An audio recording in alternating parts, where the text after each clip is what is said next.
everybody, this is Mike Michalkow, and I'm really excited to be here chatting with David Ward from Musicians on the Record. It's a real honor to be here today. I'm really happy to tell my story and answer any questions you have there, David. So whenever you're ready, hit it. 1, 2, 3, 4.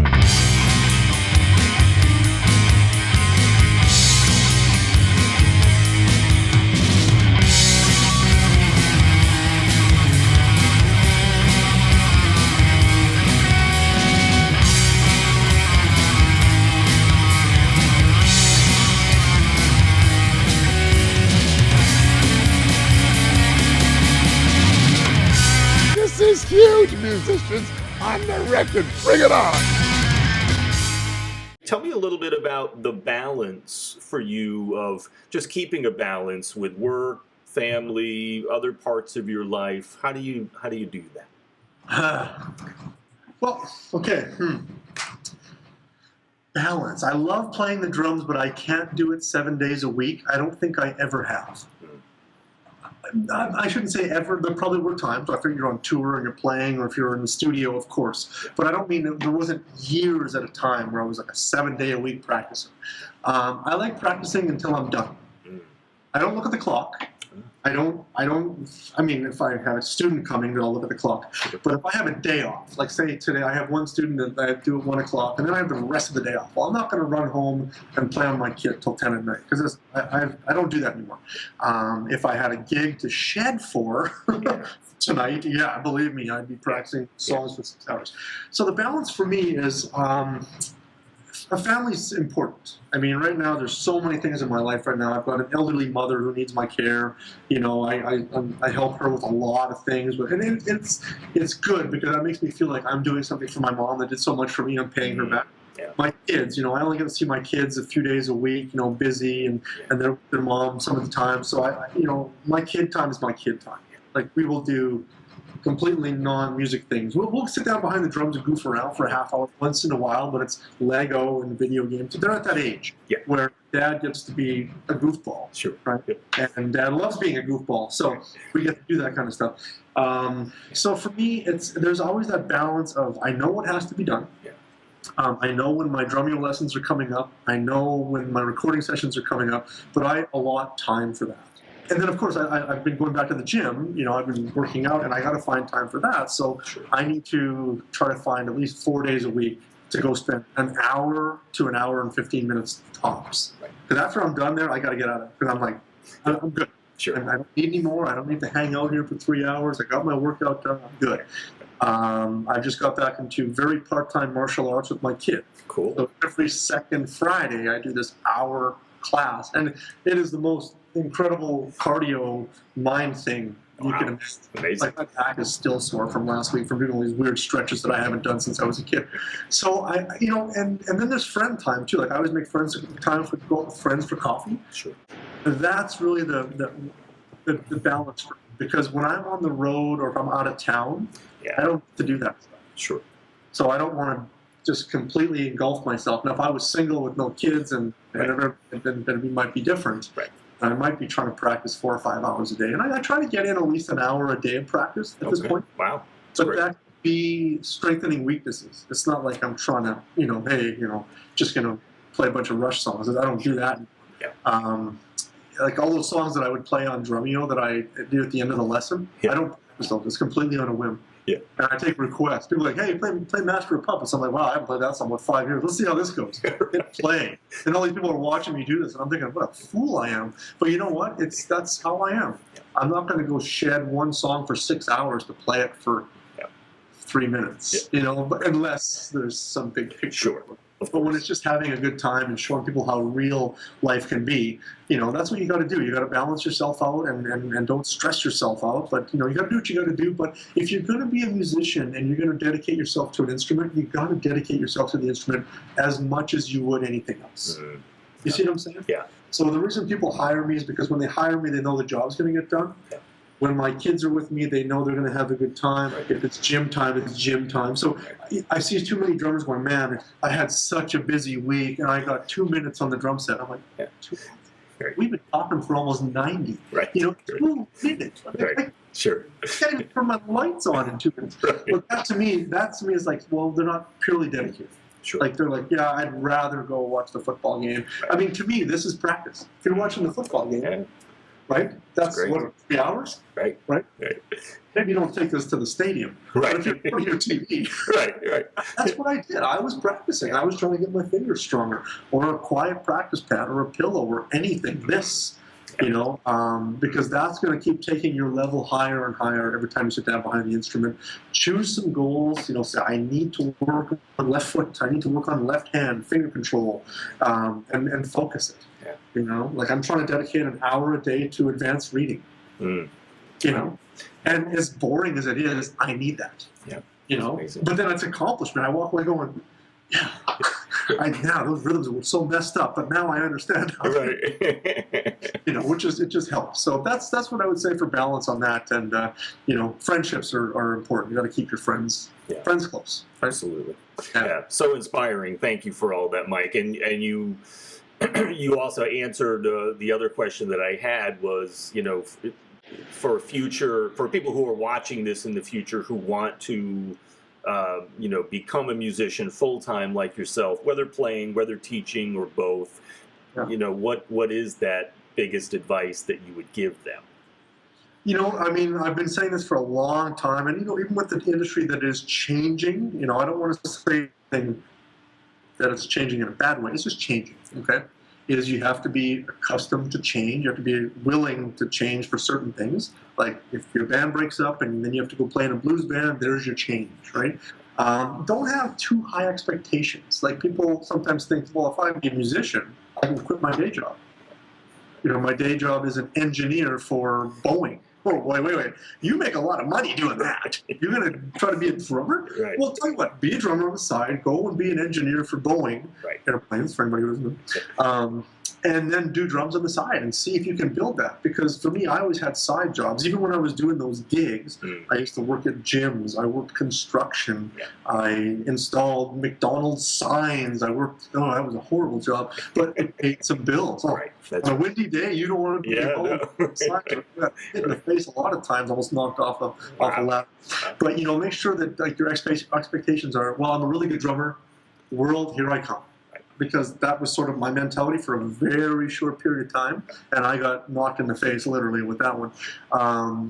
But have fun, and meet people. You got to get out there and meet people and be cool. And it doesn't matter how many views you have on YouTube. I hate to say it like that because I find that there's some of these young YouTube players that figure that they have 100,000 hits, and we should all be bowing down to them. No, you should be bowing down to your fans, right? Because they're the ones watching you, right? And that's sort of my take on things. Like when I look at my YouTube channel, I see that I've got 3 million views. I'm going, what? Right, amazing. Are you people crazy? But I'm humbled by that all the time. Like that blows my mind, right? And and I think the humility is a big part of it too. Yeah. Not that you have to change your way. If you're someone that has a real aggressive attitude, you don't have to pretend to be someone you're not. Sure. Just maybe alter it because there's that change. You now need to work with producers. Yeah. And a really good example, I just got called. There's a producer that I work with here in Vancouver, fantastic gentleman. His name is Ian Lopez. I'm dropping his name from Studio 403. I've known Ian for years. He used to teach his son. He opened up a studio, and he hires me for anything drums. Yeah. Anything drums. Wow. Now, he just messaged me and said, we got this blues album with this guy that you did percussion on his other album a couple of years ago. What are you going to charge him? I said, well, what's he got for a budget? Yeah. Like, I want to find out what these people, what kind of money they have to work with. Sure. Because if I say, well, I want $2,000, and they said, well, we were thinking we only have $1,200. Well, let's figure out how long this is going to take. Sure. Let's negotiate. Let's talk business for a second, because there's a lot of people out there that say, no, my rate is this. Yeah. And then they wonder why they're not working. Right. So it's harder nowadays. I mean, unless you're teaching you can say this is your rate because it's industry standard. Right. Like, my rate is like $60 US for an hour, which is about 75 Canadian. Mm-hmm. And people say, oh, you should be charging 200. I said, no, because no one's going to pay that. Right. Right. I mean, you might get 1 or 2 people that pay that. Right. But I'm not going to get 30, 40 people paying. Sure. Because I don't think I'm worth that much for one. I mean, you know what I'm saying? I don't deserve a lawyer money. Right. But that's the thing too is learn the business. Try to figure out the business. Go to these. Dom Famularo and Paul Quinn do this great thing called the Sessions. Have you heard of that? Yes, I was there at the NAMM show. It was great. Fantastic. Yeah. Yeah. You want to talk about the business, learn about the business, learn from people who are in the business from all angles, from the lawyer side, learn from the touring manager side. You know, I could write a book, and I will one day, on the history of what I've seen. It'll all be very positive, but it'll be an eye-opener for a lot of young musicians. And like even my kids, my friends say, oh, your kid's going to be musicians. I say, well, I don't know. I mean, right now they're playing with Lego and BMX. So it's too far to say they love music. Right. Dad loves music, you know, it's like a lot of friends. But if they want to be musicians, I will guide them through that the best I can. Sure. But I'm not going to be like, that's what they have to do. Right. You know, if my son wants to be a pilot, I will encourage it. I love airplanes. That's my other airplanes. Cool. So yeah, the biggest thing is don't have too high expectations and just work hard, but work smart. You got to work smart. Meet people, be cool. You never know. Like, you never know. Like, there's right place, right time. I believe in that a lot. You know. Yeah. Nowadays, I mean, for me, it was trickier because there was no internet when I really got started. So it was about meeting people. Right. Now you can, but you have to understand too, with the internet, with social media, there's so much competition. Right. So you might be that one person who makes a difference and goes and actually shows up at someone's door, as opposed to sending them an email. Sure. Hi, I'm your guy for this session. I'm your gal for this vocal session. Yeah. Maybe go and talk to them. You know. Maybe make the move. I made a move. I left Winnipeg. I went to Edmonton. Ended up in Vancouver. I'm asking people to do that. Right. But maybe that's what you have to do. And we did a workshop up way northern Canada last year, and we're talking like isolated, like a city of like 40,000 people. You know, and this young drummer said to me, "What's your advice for me to make it big in this city?" I said, "Move." Right. Yeah. And I wasn't trying to be a jerk. Right. I said, "What's the music scene like here?" He goes, "Oh, it's terrible. It's dead." I said, "You need to move." Right. I said, "You need to go probably where there's not a dead music scene." Right. And he says, "Oh, yeah, well, I don't know if I can do that." I'm like, "Well, then maybe try to work something online. Try to become an online session where you can record out of your house, record people's albums, set up a Pro Tools rig, get your drums mic'd up, meet some people that might hire you for your services." Right. You know, that's what I would advise to people because, you know, it's not a guaranteed job. I hate to say it like that, but it's not. You got to work hard. You got to work hard. You know, absolutely. You know, you work with a lot of people. So, but you know, if you love it and you have the passion for it and you want to meet the right people, you will. It'll happen. Just keep plugging away, and you'll hear, like I said, you'll hear no 3 times every time you hear the word yes. Right. Just remember that. Right. Yeah. But don't let no discourage you, because that means that one person doesn't need your services. That's right. But then when the one says yes, it's like, oh, this is good. I got the gig. Absolutely. You know? Hopefully that helps. Absolutely, it does. Thank you, Mike. I appreciate it. Yeah. We're in your drum studio, obviously, so would love to hear and see about your drums. And this is what somebody plays on when they come to you for lessons, correct? Well, there's another drum set over here to my left, to the left, which is a 5-piece Yamaha stage custom with feisty cymbals on it with a double bass set.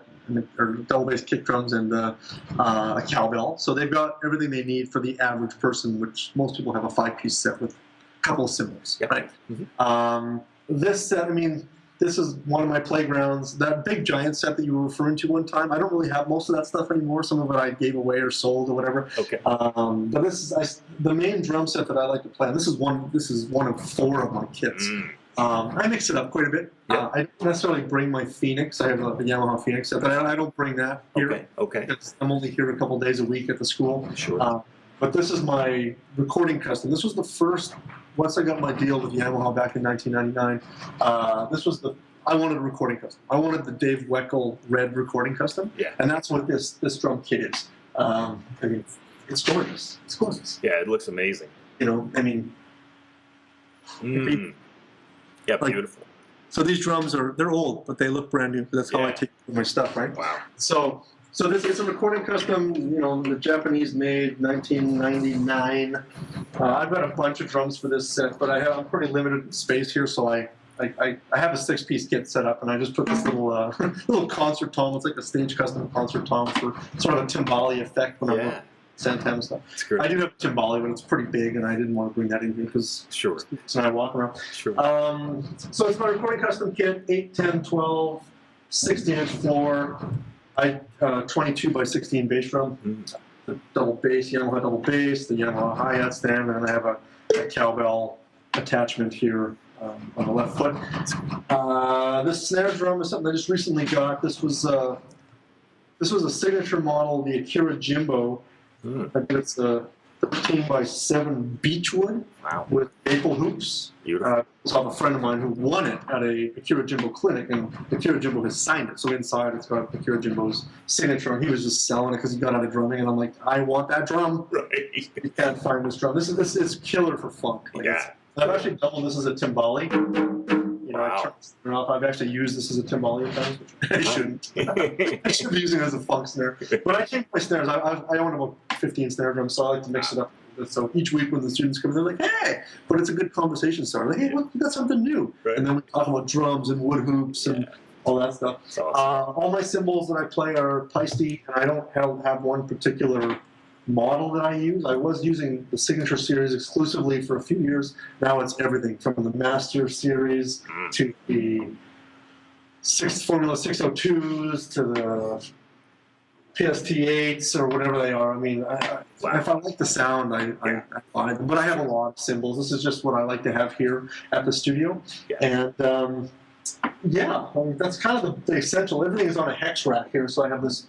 You see how things kind of great. It just eliminates floor like stand space. So I don't have set up here. Absolutely. But, and I got some cowbells on the side, a little mini. I just recently got these, which is the PSTX little hi-hats by Peisty. Nice. My old Swiss crash in China. I have a triangle. Every drum set has to have a triangle. I don't know if you can see that. That's great. I got to get one. I don't have one. Gotta have more triangle, right? Right. This is a little cup. This is an LP cup chime, so you might recognize this. And so I've had that thing. I've had this for 100 years. That's great. But I don't know. I don't really have a specific setup. It depends on the gig. Sure. You know, because everybody thought that that big monster kit that I used to have. I used that for one recording once. Oh, really? And never even the CD wasn't even released. Oh, wow. But it was just one of those things where in my old studio I had a lot of room and a lot of drums, and I'm thinking, let's go to work. Terry Bozzio meets meets Mike Portnoy. Let's see what we can do. Yeah. And I had stuff hanging, like it was crazy. Like you moved the rack, and I thought the whole thing was going to come down. But I don't play like that. I took a version of that kit out once for a theater show, and it was really for show. Yeah. It was silliness. But you know what? I needed to do that. Right. Yeah, it's fun. It was something I wanted to do. Well, I had 2 drum techs on that one. And we, I think there's a video on YouTube of us setting it up. Like it's like sort of a fast motion thing. Yeah. And I think it's just called setting up Mike's Super Kit. Right. And there's 3 of us just giving her, you know, and setting this thing up. But no, I don't play those big drum sets. Like I play a 5-piece kit. I prefer a 5-piece. A 4-piece is fine, but I prefer the 5. I'm just so used to having a tom here. Right. People say, why do you have a tom there? I say, why not? Right. Sure. Exactly. Okay. Yeah. I mean, well, Neil doesn't. Yeah, but I'm not Neil. Right. Neil did. He doesn't anymore. I mean, he's something different. Sure. But you know, it's so personal. There's no right or wrong. It's what you like to play. It's what's comfortable. If you follow me on Instagram or Facebook, I'm always posting geeky drum stuff, and you're going to see different drum sets, and most of them are mine. Sometimes we go do clinics where I'm playing on someone else's gear, but I exclusively play Yamaha drums and Peisty cymbals, Romark sticks and Evans drumheads, and what else? I think that's pretty much it. Yeah, it's what works for me. You know, it's the best for me. That's right. I'll say it's the best. It's the best for me. So that's what I. Well, it's a beautiful kit, and Mike, thank you so much for your time. We really appreciate it on Musicians on the Record. My pleasure.